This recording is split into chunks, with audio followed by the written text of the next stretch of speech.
మీరు ఇంజనీరింగ్ చేశారా? జాబ్స్ కోసం సెర్చ్ చేస్తున్నారా? 3600 మందికి పైగా స్టూడెంట్స్ కి జాబ్స్ వచ్చేలా చేసిన కోడ్ జ్ఞాన్ 100 డేస్ సాఫ్ట్వేర్ కోర్సులో జాయిన్ అవ్వండి. మీ కెరియర్ ని బిల్డ్ చేసుకోండి.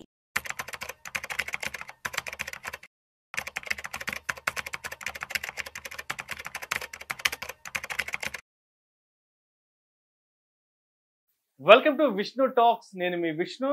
ప్రస్తుతం నాతో పాటు సర్టిఫైడ్ ఫైనాన్షియల్ ప్లానర్ అండ్ పైసల ముచ్చట్లు మనీ మంత్రదండం పుస్తక రచయిత రామ్ ప్రసాద్ గారు ఉన్నారు. వారితో మాట్లాడదాం. సార్ రామ్ ప్రసాద్ గారు నమస్తే. సార్ నమస్తే విష్ణు గారు. అంటే ఇక్కడ రెండు రకాల మైండ్ సెట్లు ఉంటాయి. మార్కెట్ పడుతున్నా సరే మార్కెట్ సిచ్యువేషన్ ని అర్థం చేసుకుని మార్కెట్ కి సంబంధించిన టెక్నికల్స్ ఫండమెంటల్స్ అర్థం చేసుకుని వెళ్ళే వాళ్ళు కొంతమంది ఉంటారు. ఇవేమీ లేకుండా ఏదో 1000 రూపాయలు 10,000 పెడితే ఎంతో వచ్చేస్తాయి కాబట్టి ఇప్పుడు ఏదో మార్కెట్ పడిందంట, మన డబ్బులన్నీ ఎక్కడికో వెళ్ళిపోతున్నాయంట, వెనక్కి వెళ్ళిపోతున్నాయంట అనే వాళ్ళకి అర్థం అవ్వాలి కదా మార్కెట్ గురించి. ఇప్పుడు మీరు చెప్పిన నిఫ్టీలు, మిడ్ క్యాప్లు, స్మాల్ క్యాప్లు, లార్జ్ క్యాప్లు అంతా కూడా ఇవన్నీ మార్కెట్కి సంబంధించిన టెక్నికల్స్ని బాగా అర్థం చేసుకున్న వాళ్ళకి, మార్కెట్ని బాగా స్టడీ చేసుకునే వాళ్ళకి, గ్లోబల్ న్యూస్ డైలీ అర్థం చేసుకునే వాళ్ళకి ఇవన్నీ అర్థం అవుతాయి. అంటే కొంత కేటగిరీ ఆఫ్ పీపుల్ ఇవన్నీ అర్థం చేసుకోగలరు, డైజెస్ట్ చేసుకోగలరు, ముందుకెళ్ళగలరు. బట్ అందరికీ ఈ టెక్నికల్స్, అందరికీ ఈ నిఫ్టీ 50లని, ఈ మిడ్లు, స్మాల్లు, లార్జ్లు అందరికీ తెలియదు కదా. మార్కెట్ ఎందుకు పడుతున్న సంగతి చాలా మందికి తెలియదు కదా. అసలు ముందు తెలకుండా ఎంటర్ అవద్దని కదా చెప్పాను. తెలకుండా ఎంటర్ అవద్దని చెప్పాము. దానికోసం మాట్లాడుతున్నాం. ఇప్పుడు మార్కెట్ పడుతుంది, ఎఫ్ఐలు సెల్లింగ్ అంటున్నాం. ఇది ఎంతమంది తెలుసు? కొంతమందికే తెలుసు. ఏది ఎఫ్ఐలు అమ్ముకుంటున్నారు, వెళ్ళిపోతున్నారు కాబట్టి మార్కెట్ డౌన్ ట్రెండ్ లో ఉందని. అందరికీ తెలియదు కదా ఇది. ఇప్పుడు ఈసారి అనాలిసిస్ చేయడానికి రోజు ఒకటి ఉంటుంది. యూఎస్ నిన్న మొన్న ఏదో నెగిటివ్ న్యూస్ వచ్చింది యూఎస్ గురించి. మొన్న దాకా యూఎస్ బాగా చేస్తుంది కదా. రేపు చైనాలో ఒక నెగిటివ్ న్యూస్ రావచ్చు. ఎఫ్ఐఎస్ ఒక రోజు రావచ్చు, ఒక రోజు పోవచ్చు. ఈ మధ్యన అయితే పోతున్నారు. సో రోజు మాకుండా రోజు న్యూసే. ఉపయోగం ఏముంది? రోజు అనాలిసిస్ చేసి ఏం చేస్తాం మార్కెట్ని? ఎన్ని ఇన్సిడెంట్ చూసాను సార్ మీరు, నేను పరిచయమయ్యాక. ఒకసారి మార్కెట్లో ఈ రోజు ఫుల్గా మాట్లాడింది, 1 వీక్ తర్వాత ఎవడు మాట్లాడు. మొత్తం ఇప్పుడు అందరికీ టైం దొరికింది, మార్కెట్ పడింది కాబట్టి మాట్లాడడానికి. రోజు ఒక రీజన్ పట్టుకుని ఈవినింగ్ కల్లా ఎందుకు టైం వేస్ట్? ఇన్వెస్ట్మెంట్ చేసినట్టు వెళ్ళి ఓటీటీలు సినిమాలు చూసుకోవాలి, మళ్ళీ చూడటానికి కాదు. ఇన్వెస్ట్ చేసింది అప్పుడు వ్యాపారమే చేసుకోవాలి. ఇన్వెస్ట్మెంట్ ఏం చేసాం? మనకు వ్యాపారం చేత కాదని వేరే వ్యాపారంలో పెట్టాం మనం. ఇప్పుడు సరిగా వ్యాపారంలో రిటర్న్స్ వచ్చేవాడు ఎప్పుడు ఇన్వెస్ట్ చేయడు. వాడు నా వ్యాపారం నాకు ఎక్కువ వస్తుంది, నీ 12, 13 నాకు ఉంటుంది నవ్వుతాడు చాలామంది. కరెక్టే వాళ్ళు. మనకు ఆ వ్యాపారం చేయడం రాదు కాబట్టి కొన్ని వ్యాపారాల్లో పెట్టుబడి పెట్టాం మ్యూచువల్ ఫండ్ ద్వారా. అంతే కదా, పెట్టాం కదా నమ్మి. అప్పుడు వెళ్ళి మన పని మనం ఓటీటీలో, ఆహాలో, నెట్ఫ్లిక్స్లో మూవీ చూసుకుంటూ కూర్చోవాలి. అది ఒక ఇన్వెస్టర్ చేసిన పని. ఇప్పుడు రోజు ఉదయం ఏమైంది, సాయంత్రం ఏమైంది, ఎవరేం చెప్పారు, ఈయన ఎలా చెప్పాడు, ఈయన ఎలా చెప్పాడు, స్మాల్ క్యాప్ తీసేయాలంటే నేను బెట్టా తీసేస్తానంటే రేపు ఇంకొక ఆయన చెప్తాడు, రేపు రివర్స్ అయింది 1 వీక్, మళ్ళీ పడిపోద్ది. ఈ 1 వీక్ రివర్స్ అయిందని మళ్ళీ వెనక్కి వస్తే ఎలా? యూ షుడ్ హ్యావ్ క్లారిటీ ఉండాలి. ఎన్నేళ్ళకి పెట్టావు? అదే కదా ఫస్ట్ మనం అడిగింది. ఎన్నేళ్ళకి పెట్టామని కదా అడిగింది. ఇప్పుడు 12% బిలో రిటర్న్ ఉన్న స్మాల్ క్యాప్, మిడ్ క్యాప్ ఉందా? 10 ఇయర్స్ ఇంత ఫాల్ తర్వాత 10 ఇయర్స్ రిటర్న్ ఉందా? ఇది only pain is for the last 2-3 years. 2-3 years ఇన్వెస్ట్మెంట్కి ఇది రైట్ కాదని ఎన్నిసార్లు చెప్పాను. అందరూ చెప్తున్నారు, నేను ఒక్కనే కాదులేదు, అందరూ చెప్పారు కదా. ఆ క్లారిటీ ఉండాలి. ఇప్పుడు ఏదో వస్తువు ఎక్కడో ఏదో కొన్నప్పుడు, ఒక స్థలం కొన్నప్పుడు రోజు బ్రోకర్ ఫోన్ చేసి అడగండి, రేట్ ఎలా ఉంది, ఈరోజు ఏమైంది, డెవలప్మెంట్స్ ఏమొచ్చినాయి, పెరుగుద్దా తగ్గిందని అడిగితే 10 రోజుల తర్వాత ఫోన్ ఎత్తాడు. ఇక్కడ ఎందుకు రోజు చూస్తున్నారు మార్కెట్? మీరు పెట్టింది వెరీ క్లియర్, 10 ఏళ్ళు ఉంటారని చెప్పినప్పుడు 15 ఏళ్ళు ఫార్ములా వేసుకున్నోడికి 3 ఏళ్ళ క్రితం పెట్టినప్పుడు ఎందుకు సార్ టెన్షన్? ఈరోజు 15 ఏళ్ళని పెట్టినారు కదా. ఇప్పుడు 15 ఏళ్ళ క్రితం పెట్టినోడికి మీరు చెప్పిన డైలాగ్ అది అప్లై కాదు. అందరు బాగానే ఉన్నారు, ఎవడో బిలో 15 లేదు 15 ఏళ్ళ క్రితం పెట్టినోడికి. హైబ్రిడ్ ఫండ్స్ ఉన్నాయి సార్ ఈ రోజుకి 14-15లో. మల్టీ అసెట్లు, బ్యాలెన్స్ అడ్వాంటేజ్, డైనమిక్ అసెట్ అలొకేషన్లు, అగ్రెసివ్ ఈక్విటీ హైబ్రిడ్లు అవి ఉన్నాయి. ఇంత ఫాల్లో hybrid funds hardly fell by -4, -5, maybe 1 or 2 funds -6 ఉన్నాయి. అంటే మీ ఆబ్జెక్ట్ ఇప్పుడు ఎవరైతే లాస్ట్ ఇయర్ నుంచి వచ్చారో వాళ్ళందరికీ మేము హైబ్రిడ్ ఫండ్సే పెట్టాం, లంసం పట్టుకొచ్చిన వాళ్ళకి. సో వాళ్ళు హ్యాపీ సార్, అందరు 14% అన్నారు, మంది 5% పడ్డదని. ఇక్కడ ఎక్స్పెక్టేషన్ రైట్ పెట్టాం మనం. లంసం అని వస్తే హైబ్రిడ్ ఫండ్సే పెట్టాలన్న, ఈవెన్ 5-6 ఇయర్స్ కూడా. Pure equity SIPs for at least for 8 years, 9-10 years kind of thing. సరే, అంటే ఓకే, ఇప్పటి వరకు పాస్ట్ పెర్ఫార్మెన్స్ ఓకే, ఎంత వచ్చింది, ఏంది, 10 వచ్చిందా, 12 వచ్చిందా, 18 వచ్చిందా అనేది ఇప్పుడు ఇది కాదు మనం మాట్లాడుకోవాల్సింది. మార్కెట్ 1 year వెనక్కి వచ్చేసింది. 12, 15, కొంతమంది 12 అంటున్నారు, కొంతమంది 15 అంటున్నారు. సరే, వాళ్ళ అజంప్షన్ ప్రకారమే మార్కెట్ వెనక్కి వచ్చేసింది. 86, 85 నుంచి 70 నెలలకు వచ్చేసింది. ఇప్పుడు మ్యూచువల్ ఫండ్ ఇన్వెస్ట్మెంట్స్ ఎస్ఐపిలు రిడెంప్షన్ కొట్టాలా, లేదంటే పాజ్లో పెట్టుకోవాలా, లేదంటే ఆపేసేయాలా, లేదంటే అసలు ఈ ఇన్వెస్ట్మెంట్స్ గొడవే వద్దని చెప్పి ఏదైనా ట్రెడిషనల్ ఇన్వెస్ట్మెంట్స్కి వెళ్ళిపోవాలంటారు? అంటే ట్రెడిషనల్ మనకి ఎఫ్డీలు, ఆర్డీలు, పోస్ట్ ఆఫీస్ ఆర్డీలు, బ్యాంక్ ఎఫ్డీలు, వీటికి వెళ్ళిపోమంటారా? ఈ మార్కెట్తో మేము రోజు చావలేం రా బాబు, ఎందుకు వచ్చిన గోలరా బాబు అని చెప్పేసి వాటికి వెళ్ళిపోవాలా? ఇది ప్రతి ఒక్కరి మైండ్లో ఇప్పుడు నడుస్తున్న ఆలోచన. నిజంగా ఈ మార్కెట్ ఫాల్ వల్ల మీ ఆరోగ్యం పాడవుతుంది, నిద్రపట్టలేదు, ఎవడు చెప్పినా నాకు కన్విన్స్ అవ్వలేదు అంటే వెళ్ళిపోండి. మీకు క్లారిటీ ఉంటే లాంగ్ టర్మ్ అంటే ఏంటి అర్థం చేసుకుంటే కాసేపు కూర్చొని ఉండండి. ఇప్పుడు ఏదైనా సరే చాలాసార్లు చెప్పాను నేను, anything costing a peace of mind, నిద్ర చెడగొట్టేది ఏది పెట్టుబడి అవదో అది ఏదైనా కదా. ఆ క్లారిటీ లేకుండా అసలు ఈక్విటీలోకి రావద్దని చెప్పాము. ఈక్విటీ మ్యూచువల్ ఫండ్స్, ఈక్విటీ కూడా కాదు, ఈక్విటీ మ్యూచువల్ ఫండ్స్కి రావద్దని చెప్పాం కదా. ఇది ఇన్వెస్టర్ కాల్, మనం ఎలా రికమెండ్ చేస్తాం? ఇన్వెస్టర్ కంఫర్ట్గా ఉంటేనే ఉండమంటాం. లేదు సార్ నా వల్ల కాదంటే వెళ్ళిపోవడమే, ఇంకా ఆ లాస్ బుక్ చేసుకుని వెళ్ళిపోవడమే. మీరు టైం, ఇప్పుడు మీరు కరెక్ట్గా అడిగారు క్వశ్చన్, 1 year బ్యాక్కి వెళ్ళాం అంటే 1 year టైం పోయింది అనుకోవాలి, డబ్బు పోయింది అనుకోకూడదు, మళ్ళీ రికవర్ అవుతుంది కదా. కోవిడ్లో పడ్డప్పుడు పానిక్ అనే పరిస్థితి ఏమైంది సార్? ఉన్నోళ్ళే కదా డబ్బులు మేక్ చేశారు. ఎవరైనా టైమింగ్ చేసి పడుతుందని వెళ్ళిపోయి మళ్ళీ పడ్డానికి వచ్చారా? వెళ్ళిపోయినప్పుడు పడ్డానికి కూడా రాలే, మళ్ళీ అంత లేసేగా వచ్చారు కదా. ఇది అవదు. ఇది it's not a game of emotion. Investment is a boring game, it's not exciting. మీకు అలాంటి ట్రేడింగ్లో చేసుకోండి, స్టాక్స్ పిక్ చేసుకోండి. మంచిగా జరిగింది కదా స్టాక్స్ పిక్ చేసిన వాళ్ళకి. ఇప్పుడు సరే, ఈ మధ్య ఏదో స్మాల్ క్యాప్స్ గల్లంత అయిపోయినాయి, స్మాల్ క్యాప్స్ పట్టపోయింది. ఏంటి స్మాల్ క్యాప్స్? అందరు కింద కామెంట్స్ చూస్తుంటాం కదా, స్మాల్ అన్నావు, ఇది అన్నావు, మిడ్ అన్నావు, ఇప్పుడు ఎట్టుపోయినాయి, గల్లంత అయిపోయినాయి అంటే ఆడియన్స్ ఏదో చెప్తున్నాను అదే అడగాలి, నేనేది ఇమాజిన్ చేసుకుని అడగకూడదు కదా. ఇప్పుడు ఎవరో ఒక పెద్ద చెప్పారు, స్మాల్ క్యాప్స్ మిడ్ క్యాప్స్ ఇక్కడ నుంచి 10 years పెట్టినా రిటర్న్స్ ఇవ్వని అంటారు. అది ఇండస్ట్రీ అర్థం. ఫస్ట్ థింగ్ అక్కడ ఒక చాలా మంచి అర్థం ఉంది దాంట్లో. ఆయన ఏం చెప్పారు, ఒక మ్యూచువల్ ఫండ్స్ అమ్మే వ్యక్తి, ఒక సిఐఓ వచ్చి మ్యూచువల్ ఫండ్స్ ఇక్కడ నుంచి నెక్స్ట్ 10 years 20 years రిస్క్ ఉంటాయి, స్మాల్ క్యాప్స్ అవాయిడ్ చేయండి అని చెప్పారు. ఇప్పుడు ఎప్పుడైనా ఒక రియల్ ఎస్టేట్ అమ్మే వ్యక్తి, గోల్డ్ అమ్మే వ్యక్తి మన దగ్గరకు వచ్చి ఇక్కడ నుంచి గోల్డ్ రేట్ తగ్గిపోద్ది కొనకండి అని చెప్పాడా? రియల్ ఎస్టేట్లు చెప్పారా? చెప్పలేదు కదా. మ్యూచువల్ ఫండ్లు ముందుకు వచ్చి చెప్పారు. అక్కడ చాలా అర్థం ఉంది. యాక్చువల్గా అది అమ్మితేనే కదా ఎక్స్పెన్స్ రేషియోలో డబ్బులు వచ్చేది. అది అమ్మే అతనే వద్దని చెప్పాడంటే ఇన్వెస్టర్ మనీ మీద ఎంత కన్సర్న్ ఉంది ఇండస్ట్రీకి. అయినా ఆ మాట చెప్పింది ఇన్వెస్టర్స్ కాదు, that is an MFD meet. వాళ్ళకి చెప్పారు మీరు అగ్రెసివ్గా వెళ్ళి క్లయింట్స్ అన్ని స్మాల్ క్యాప్లో మిడ్ క్యాప్లో పెడుతున్నారని ఆయన చెప్పారు ఒక ఈవెంట్లో. ఆయన ఎంఎఫ్డి చెప్పారు, అది బయటకు వస్తే వేరేలాగా తీసుకుంటారు కదా. ఆ 2 లైన్లే మాడతారు కదా, ఎంటైర్ స్పీచ్ వినాలి కదా. అట్లా small caps any day pure complete investment small cap పెట్టదు. అందుకే కదా ఎప్పుడు స్కీమ్ పేరు చెప్పండి మనం. ఇప్పుడు ఒకప్పుడు నేను 20% వరకు కూడా స్మాల్ క్యాప్ వెళ్ళలేదు, ఇప్పుడు హార్డ్లీ 10-15% మీన్స్ ఈ రోజు స్టార్ట్ చేసిన ఎస్ఐపి కూడా స్మాల్ క్యాప్ పెడుతున్నాను. కానీ ఎంత, 100 రూపాయలు పెడితే 15 రూపాయలు, 100 రూపాయలు పెడితే 15 రూపాయలు పెడుతున్నాను small cap. That's okay allocation.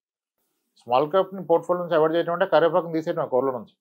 Flavour ఉండదు, అది ఉండాలా, అది ఉండాలా, ఫ్లేవర్ వాసన ఉండదు కదా. కరివేపాకు వేసుకుని వండుకోండి కానీ అది మ్యాక్సిమం అందరికి నచ్చుతుంది కదా, ఒక ఫీల్ గుడ్. సో ఇవన్నీ ఉంటేనే గెట్ టు నో. యాక్చువల్లీ నేను అగైనెస్ట్ ఎన్ఎఫ్ఓస్, కొన్ని ఎన్ఎఫ్ఓలు కొంతమందికి పడుతుంది. ఎందుకంటే I wanted them to experience ఒక mutual fund journey from 10 rupees అనే నుంచి ఎలా ఉంటుందో తెలుసుకోవాలని. అంతే కదా, ఒక వ్యక్తికి తెలవాలి దీని జర్నీ ఏంటి, ద పెయిన్ కూడా తెలవాలి. అది మీ ఎర్లీ స్టేజ్లో తెలిస్తే ఇంకా మంచిది. ఇప్పుడు 3 years నెగిటివ్ చూసినందుకు ఒక ఎక్స్పీరియన్స్ వచ్చింది కదా, ఇంక భయపడతాడా ఫ్యూచర్లో మార్కెట్లో? ఎస్, ఇప్పుడు హోల్డ్ చేయడానికి ఇప్పుడు ఈరోజు మీరు పిలవగానే రావడానికి కారణం ఎస్ ఈ పానిక్ సినారియో ఉంది కాబట్టి రావాలని వచ్చాను. ఎందుకంటే చాలా మంది పానిక్ అవుతున్నారు. ఇప్పుడు మార్కెట్ బాగున్నప్పుడు అందరూ ఎన్నైనా మాట్లాడతారు, బట్ మార్కెట్ బాగలేనప్పుడు కూడా ఎస్ మనం ఆడియన్స్ వైపు నిలబడి, మన ప్రేక్షకుల వైపు నిలబడి వాళ్ళకు మోరల్ సపోర్ట్ చెప్పండి సార్. అవును, వెంచర్లోకి వెళ్ళి స్థలాలు కొన్నాడు పరిస్థితి ఏంటి? 1 year అయిపోయింది. ఇప్పుడు కొనేవాడు ఉన్నాడా? కొన్న రేట్ ఉందా? ఎంత పడింది? 14% పడ్డదా, ఎక్కువ పడ్డదా? మరి దానికి ఏం సమాధానం చెప్తారు? ఎవరిని బ్లేమ్ చేస్తున్నారు? అది ఎందుకు కొన్నారంటే పెళ్లి కొన్నాము, ఆగితే వెయిట్ చేస్తే పెరుగుతుంది అది. మరి ఇక్కడ కూడా అలాగే ఆగాలి కదా. ఒక స్థలం కొన్నప్పుడు కొనేవాళ్ళు ఎర్ర బాబు అంటే 0 అయిపోయింది, కొన్న రేటుకి లేడు. 50% డిస్కౌంట్ కూడా లేని కూడా ఉన్నాయి ఈరోజు. అప్పుడు ఉన్నది ఇక్కడ ఒక ఎమోషన్, అక్కడ ఒక ఎమోషన్ ఏంటి? నీకు క్లారిటీ ఉండాలి కదా. గోల్డ్ కొంటాం, పెరుగుద్ది, తగ్గుతుంది, ఒకసారి ఏం చేస్తాం సార్? కొనక తగ్గిందని అమ్మేస్తామా? మన చేతుల్లో ఉండదు కదా, మార్కెట్ మనపై కంట్రోల్ చేయలేం కదా. ఆ. ధరల పెరుగుదలను, ధరల తగ్గుదలను, డిమాండ్ మనం వెళ్ళి మరి అన్నీ అంతే కదా. ఇప్పుడు స్థలం కొన్నాడు 20,000 లాగుతాను, ఇల్లు కట్టుకుంటాను 15,000 లాగన్నప్పుడు అంటే అన్ని ఇన్వెస్ట్మెంట్స్ లో చూసి చూడనట్టుగా ఉంటారు. బట్ ఒక ఎంఎఫ్ ఇన్వెస్ట్మెంట్స్ విషయానికి వచ్చేటప్పటికి డిస్కషన్ ఎక్కువ ఉంటుంది. ఫస్ట్ ఆఫ్ ఎందుకంటే ఆల్ నాకు అర్థం కాదు. ఫస్ట్ ఒక థింగ్ అర్థం చేసుకోండి, ఇది బిగ్గర్ టికెట్ బిజినెస్ కాదు. ఎంత స్మాల్ టికెట్ తోనే దీంట్లో ఇన్వెస్ట్మెంట్ స్టార్ట్ చేయొచ్చు. Any time liquidity, partial liquidity కదా. అవసరం ఉంటే దీని మీద 15 నిమిషాల్లో లోన్ వస్తుంది. ఈరోజు ఈ వెసులుబాటు ఉన్న ఇన్వెస్ట్మెంట్ ఏదైనా ఉందా? అంటే ఇప్పుడు గోల్డ్ తగ్గిందో పెరిగిందో లేకపోతే ఎక్కడికో వెళ్ళిపోయిందో ఓ 10 years బ్యాక్ వెళ్ళిందో అంటే అక్కడేం ప్యానిక్ ఏం అవ్వరు. రియల్ ఎస్టేట్ విషయానికి వస్తే ధరల వెంచర్స్ సగాటిగా సగం పడిపోయినా కానీ ఏముందిలే మళ్ళా టైం వస్తుంది అనుకుంటారు. బట్ ఎందుకో ఈ మోడర్న్ రెవెన్యూ ఇన్వెస్ట్మెంట్ ఏదైతే ఉందో మ్యూచువల్ ఫండ్ ఇక్కడికి వచ్చేప్పటికే ఏదో ఒక ఎక్సైట్మెంట్, అది ఏంటో తెలియదు, ఆ ఫీల్ ఏంటో తెలియదు నాకు అసలు అర్థం కాదు.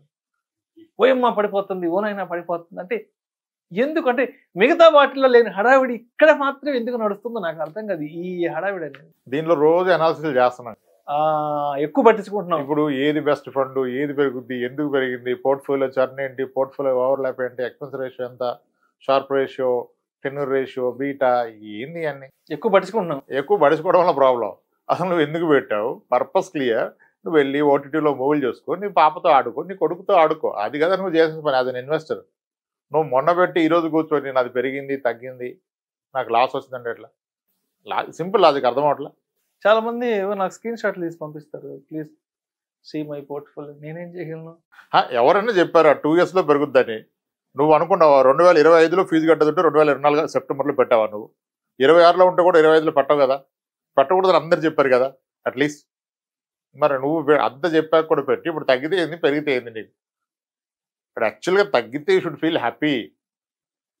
ఇప్పుడు మీ దగ్గర ఎంత బంగారం ఉందని ఎవరంటే నా దగ్గర 500 గ్రాములు ఉంది, 400 గ్రాములు ఉంది, 50 తులాలు, 30 తులాలు అని, కానీ రేట్ ఎవరన్నా కట్టారా?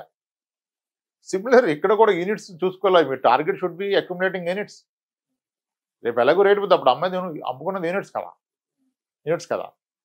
ఇప్పుడు విషయం తెలియకపోతే చెప్పచ్చు సార్. విషయం తెలవదన్న విషయం కూడా తెలవదు అనుకోండి, మనం ఏం చెప్పలేం. ఇప్పుడు వినకుండా లేదు ఇలాగే చెప్తారు పోద్దంటే ఇంకా చెప్పే ఉపయోగం లేదు కదా, వదిలేయటమే. సో అయితే ఇప్పుడు మొత్తానికి మార్కెట్లో పడుతున్నా కూడా ప్రశాంతంగా ఓటీటీలో కూర్చొని సినిమా చూస్తే హ్యాపీగా. అదే కదా, మీరు ఎందుకు ఇక్కడ రివ్యూలు రోజు, ఇప్పుడు అన్ని వీడియోస్ ఎక్కువైపోయినాయి దీని మీద. మార్కెట్ పడితే రోజు ఒక రివ్యూ, అనాలిసిస్, లైవ్, ఏంది ఇవన్నీ? నువ్వు పెట్టింది ఎందుకు? నువ్వు ఎక్స్పర్ట్ అవుతావా, ఫండ్ మేనేజర్ అవుతావా, ఏమవుతావు, అనలిస్ట్ అవుతున్నావా? అరే మనకంటే చాలా పెద్ద అనలిస్టులు కూర్చొని మేనేజ్ చేస్తున్నారు. మనం ఎందుకు అనవసరంగా టెన్షన్ దే నో. ఉట్టిదానికి అయ్యాడు ఫండ్ మేనేజర్, ఉట్టిదానికి ఉన్నాడు ఒక ఈక్విటీ సిఇఓ. ఆడు 100 కోట్లు ఖర్చు పెట్టి రీసెర్చ్ ఇన్స్టిట్యూట్ దగ్గర డేటా కొని మరీ చేస్తూ ఉంటే ఒక పక్క సెబీ చెప్తుంది జస్ట్ అదేదాన్ని. మీరు చూసారా? మీరు అబ్జర్వ్ చేస్తే చాలాసార్లు స్మాల్ క్యాప్లో ఇన్వెస్ట్మెంట్లు ఆపేశారు, ఎస్ఐపి తీసుకోవడం. కొన్నిసార్లు లంసం ఆపేశారు. లంసం పర్ పాన్ కార్డు 1 lakh అన్నాం, ఎస్ఐపి పర్ పాన్ కార్డు 25,000 అన్నాం కదా. అంటే ఏంటి, ఎంత కన్సర్న్ ఉంది ఇండస్ట్రీకి ఇన్వెస్టర్ మనీ మీద? తీసుకుంటే కదా డబ్బులు వచ్చేది. వాడే ఆపుతున్నాడంటే ఏంటి? ఎవడైనా కొనొద్దని ఆపాడా? ఏ వస్తువు అయినా ఆపాడా? గోల్డ్ జ్యువెలరీ అతను ఇప్పుడు కొనొద్దు ఆగండి అని బోర్డు పెట్టేటప్పుడు చెప్పాడా? రియల్ ఎస్టేట్ వెంచర్ అతను ఇప్పుడు నేను అమ్మను ఫ్లాట్స్ పడిపోతాను మీరు కొనకండి చెప్పాడా? మ్యూచువల్ ఫండ్ చెప్పింది కదా ఎన్నోసార్లు. They take care of all the risk. If there is a real risk, fund house will tell you first, we're not accepting SIP, we're not accepting lump sum. When there is an opportunity only they will take. అన్ని పడ్డప్పుడు happy feel అవుతారు, కానీ market పడితే మాత్రం panic feel అవుతారు. ఇప్పుడు కూరగాయల ధరలు తగ్గినాయి అంటే చాలా హ్యాపీగా ఫీల్ అవుతాం, బంగారం ధరలు తగ్గాయి అంటే చాలా హ్యాపీగా ఫీల్ అవుతాం, రియల్ ఎస్టేట్లో ధరలు తగ్గాయని చాలా హ్యాపీగా ఫీల్ అవుతాం. బట్ మార్కెట్ పడిందంటే మాత్రం యాక్సెప్ట్ చేయలేకపోతున్నాం. మంచి ఎగ్జాంపుల్ చెప్తానండి. మామిడికాయ పచ్చడి పెట్టుకోవాలంటే సమ్మర్లో పెట్టుకోవాలి, టమాటా పచ్చడి ఎప్పుడైనా పెట్టుకోవచ్చు. తక్కువ రేటుకి క్వాలిటీ టమాటా మార్కెట్లో వచ్చినప్పుడు పెట్టుకోవాలి కదా. ఇప్పుడు వచ్చింది పెట్టుకోండి టమాటా పచ్చడి. సో ఇక్కడ దీని ఆపర్చునిటీ తీసుకోవాలి, ఎంట్రీగా తీసుకోవాలి. ఓకే, ఒకప్పుడు నన్నేవికి ఇప్పుడు అనేవి పడిపోయింది కదా. ఎంత కరెక్ట్ అయిన ఒకటి. సో మార్కెట్ పడుతుంది అంటే ప్రశాంతంగా ఏదో మీరు ఏదో చెప్పారు ఇందాక ఏదో ఓటీటీలో సినిమా పెట్టుకొని చూడాలి కానీ ఓన్ ప్యానిక్ అయిపోయి బట్టలు చించేసేసుకొని. నీ దగ్గర డబ్బులు ఉంటే టమాటా కొని పచ్చడి పెట్టుకో, క్వాలిటీ టమాటా ఉంది, తక్కువ రేటుకు ఉంది, కిలో 8 రూపాయలకు వస్తుంది. సరదాగా సండే తెచ్చుకుని ఒక 5 కేజీలు పచ్చడి పెట్టుకునే దానికి 60 రూపాయలు పెట్టుకుంటావు పచ్చడి. ఎప్పుడు పెట్టుకోవాలి పచ్చడి? మొత్తానికి పచ్చడి అంటే సీజన్ బట్టి అంతే కదా, ఏ సీజన్లో పెట్టుకునే పచ్చడి ఒకటి ఉంది, అది తక్కువ రేటుకు వస్తుంది, తీసుకో కదా. నీ దగ్గర డబ్బులు ఉంటాయి, లేకపోతే వద్దన్నావు. ఇప్పుడు తక్కువ కొనుక్కోవచ్చు కదా కదా. సేమ్ డిస్కౌంట్ ఫర్దర్ పడదా అంటే పడద్దని ఎక్కడ చెప్పట్లే. మళ్ళీ నీకు క్లారిటీ ఉండాలి. సబ్జెక్ట్ మార్కెట్ డిస్కౌంట్ లో కొన్నా లాంగ్ టర్మే, డిస్కౌంట్ లో కొన్నా లాంగ్ టర్మే. పచ్చడంతా పెట్టి రేపు తినొద్దు కదా. 1 year స్టోర్ చేయగలను, బాగుంటుంది, క్వాలిటీగా పట్టుకుంటే పెట్టుకో కదా పచ్చడి. 1 year ఉంటుంది కదా పచ్చడి. అస్సలు పానిక్ అవ్వాల్సిన అవసరం లేదు. మీడియాని ఫాలో అవ్వద్దు, జర్నలిస్టుల మాట వినొద్దు. హ్యాపీగా ఓటీటీ చూస్తూ కొత్త సినిమాలు ఏమొచ్చాయి, కొత్త పచ్చడి పెట్టుకుని అన్నం వేసుకుని తినమంటారు. ఆహాలో ఏం సినిమా వచ్చింది, నెట్ఫ్లిక్స్ లో ఏమో వచ్చింది, ఏం తెలుగులో వస్తుంది, మనం చూడడానికి వస్తుంది, మళ్ళీ ఎప్పుడు రిలీజ్ అవుతుంది, ఎత్తుకోండి గూగుల్లో డేటు, వెయిట్ చేయండి కదా. కాదు, మంచిగా సాటర్డే నైట్ మీ పిల్లల్ని కూర్చోబెట్టుకోండి. ఇంత మార్కెట్ ఫాల్ని కూడా ఇంత సరదాగా ఇంత సరళంగా అవి ఉంటాయి కదా సార్ డబ్బులు, ఇంత ఫన్గా అంటే మార్కెట్లు పడుతున్నాయి, ఆడియన్స్ పానిక్ అవుతున్నారు. సరే రామ్ ప్రసాద్ గారిని పిలుద్దామంటే సరే పిలుద్దాం అనుకున్నప్పుడు ఏదైనా సీరియస్గా ఏదైనా చెప్తారేమో, అలా చేయండి ఇలా చేయండి, ఏదో పోర్ట్ఫోలియో బ్యాలెన్సింగ్లు లేదా పోర్ట్ఫోలియో చర్నింగ్లు ఏమైనా చెప్తారేమో అనుకున్నా. కానీ హ్యాపీగా పడుకొని ఆహాలోనూ నెట్ఫ్లిక్స్ లో సినిమాలు చూడు, కొత్త పచ్చడి పెట్టుకుని ఒక పని చేయండి సార్, అందరూ ఒక క్యారమ్స్ బోర్డు కొనుక్కొని పిల్లలతో ఒక 1/2 hour క్యారమ్ ఆడండి. అట్లీస్ట్ ఒక్క బోర్డు ఆడండి ప్రతిరోజు. మంత్లీ ఒక సాటర్డే నైట్ పిల్లలతో స్లీప్ ఓవర్ పెట్టుకోండి. సే దట్ మనం పడుకోవద్దు, ఈ నైట్ అంతా సినిమాలు చూడండి, పిల్లలతో పెట్టుకోండి. ఒక్క Saturday night in a month రోజు క్యారమ్స్ ఒక 1/2 hour ఆడండి పిల్లలు. అనలిస్టులతో ఆడొద్దు ఆట కదా. మీరు నమ్మినోడు కూడా ఇచ్చారు, వాడు మేనేజ్ చేస్తున్నాడు, మీరు ప్రశాంతంగా ఉండదు సార్, ఆయన పని ఆయన చేయాలి కదా. ఇక మనమే రోజు చూసి మనమే అనాలిసిస్ చేస్తే ఎలా? ఇప్పుడు ఈ రోజు పడిందో లేచిందో మనకు తెలియదు, నేను చూడాల. మీరు అన్నారు ఏం దగ్గర సెన్సెక్స్ చూసా తగ్గిందని, ఏం చేయగలను నేను? ఆపగలనా? అంతే కదా. సో మన చేతుల్లో లేని దానికి మనం మన కంట్రోల్లో లేని దానికి చించుకోవద్దు. అంత ప్యానిక్ అయితే వెళ్ళిపో, మొత్తం సర్దుకొని సరే పోయిందే మంచిది అనుకుని వెళ్ళిపోరాడు. ఎందుకు టెన్షను? నువ్వు పెట్టింది ప్రశాంతత కొరకు, భవిష్యత్తు కొరకు. భవిష్యత్తు వదిలేసి ప్రజెంటే పాడు చేసుకుంటే ఎట్లా? రేపు టెన్షన్ పడితే పెరిగిపోతాయి, డయాబెటీస్ పెరిగిపోతాయి, పక్కా పెరిగిపోతాయి. ఇప్పుడు పానికి రోజు మాట్లాడి చూసుకోండి. రైట్. సో మొత్తానికి క్లోజింగ్ గా కన్క్లూజన్ గా ఏంటి? ఎస్ఐపిలు రిడెంప్షన్ కొడదామా, పాజ్లో పెట్టుకుందామా, అసలు ఆపేసి డబ్బులు తీసుకెళ్ళి ఎఫ్డీలు ఆర్డీలు చేసుకుందామా? ఒక మాటలో చెప్పండి. ఎఫ్డీ ఆర్డీ డిస్ట్రిబ్యూట్ చేసుకోండి హ్యాపీగా. మీకు లాంగ్ టర్మ్ మంచి ఇంట్రెస్ట్ ఉంది. ఈరోజు కూడా 7 వస్తుంది హ్యాపీగా. 7 ఓకే, 7 కూడా మీ అవసరాలు తీరుద్దంటే దట్స్ రైట్. 7 కూడా అవసరాలు తీరుద్దంటే అది రైటే కదా. ఇక ఇన్ఫ్లేషన్ రేట్ అవన్నీ సెకండరీ. కానీ నాకు 10 years టైం ఉంది, నాకు ఇప్పట్లో డబ్బులు అవసరం లేదంటే పెట్టుకోండి, కంటిన్యూ చేసుకోండి కదా. నెక్స్ట్ ఇయర్ అవసరం ఉంటే వెళ్ళిపోండి. బిగాన్ టెల్ నెక్స్ట్ ఇయర్ కల్లా మార్కెట్ రికవర్ వద్దే చెప్పలే, అట్లీస్ట్ నేను చెప్పలేను, అంత అనాలిసిస్ మనకు రావు. Okay done, cool. ఓటీటీ పచ్చడి, ఆవకాయ పచ్చడి, క్యారమ్స్ ఆడుకోండి, పిల్లలతో అరగంట ఆడుకోండి, ఓటీటీలో మూవీలు చూసుకోండి, తిరగండి హ్యాపీగా. ప్రోగ్రామ్ స్టార్ట్ అవ్వడానికి ముందు ఏమైనా పెద్ద పెద్ద టెక్నికల్స్ ఏమన్నా చెప్తారేమో అనుకుని నేనేమి ఏం ప్రిపేర్ కాలేదే, మార్కెట్ గురించి ఈరోజు అనాలిసిస్ చేయలేదే, టక్కని పిలిచేసాను, రామ్ ప్రసాద్ గారు వస్తా అన్నారు, ఆయన ఏం అడుగుతారు, నేనేం చెప్పాలా అంటూ ఏదో కొంచెం టెన్షన్ ఉంది. కానీ మొత్తానికి ప్రశాంతంగా పిల్లలతో ఓటీటీలో సినిమా చూసి వేడి వేడి ఆవకాయలో నెయ్యి వేసుకుని హ్యాపీగా తింటే అయిపోయేదానికి ఎందుకు లైఫ్ కాంప్లికేట్ చేస్తున్నారు? రేపు అవసరం ఆ పైసలు. రైట్ అండి, thank you sir, thank you so much Ram Prasad గారు. పిలిచిన వెంటనే ఇవాళ మా స్టూడియోకి వచ్చి నా విష్ణు టాక్స్ కోసం మీ అమూల్యమైన సమయాన్ని కేటాయించి, మార్కెట్ హైలో ఉన్నప్పుడు ఏం చెయ్యాలో అందరూ చెప్తుంటారు, అలా కాదు విష్ణు గారు, మార్కెట్ పడుతున్నప్పుడు కూడా ఏం చెయ్యాలో, ఎంత ప్రశాంతంగా ఉండాలో కూడా మనం విష్ణు టాక్స్లో మాట్లాడుకుందాం అని చెప్పి అడిగిన ఒక వెంటనే విషయం, హైలో ఉన్నప్పుడు ఎవరు ఏం చెప్పాల్సిన అక్కర్లా. హైలో ఉన్నప్పుడు అసలు ఎవ్వడి గైడెన్స్ అక్కర్లా, దూకేస్తారు. లో ఉన్నప్పుడు ఎన్ని కాల్స్ ఎన్ని మెసేజ్లు నేను క్లియర్ ఫిక్స్ అయిపోయినా, నా existing clients are my responsibility.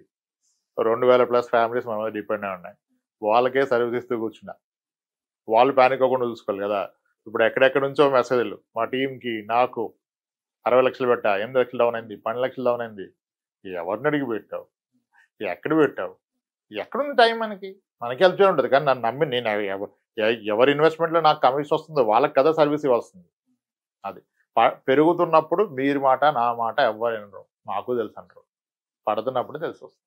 Thank you so much. అడిగిన వెంటనే ఇవాళ విష్ణు టాక్స్కి వచ్చి ఆడియన్స్కి, మీ క్లయింట్స్కి, మన ప్రేక్షకులకి అందరికీ కూడా మంచి భరోసా ఇచ్చారు. ఎటువంటి ప్యానిక్ లేకుండా, ఎటువంటి టెన్షన్ లేకుండా ప్రశాంతంగా మార్కెట్ పడుతున్నా కూడా ఏసీ వేసుకొని అలా సోఫాలో కూర్చొని అలా ఓటీటీ చూస్తూ ఫ్యామిలీతో విలువైన సమయాన్ని గడపండి అంటూ కూడా చాలా మంచి విషయాలను నిజంగా టచ్ చేశారు. అంటే ఏదో పెద్ద టెక్నికల్గా ఇవాళ మాట్లాడదాం అనుకున్నాను కానీ బట్ మీరు వచ్చాక ఆ టెక్నికాలిటీస్ ఆ నంబర్స్ అవన్నీ ఎక్కడికో వెళ్ళిపోయినాయి. బట్ మొత్తానికి చాలా సరదాగా మీరు మార్కెట్ ముందు తీసుకెళ్ళారు సార్. రైట్ అండి, థ్యాంక్స్.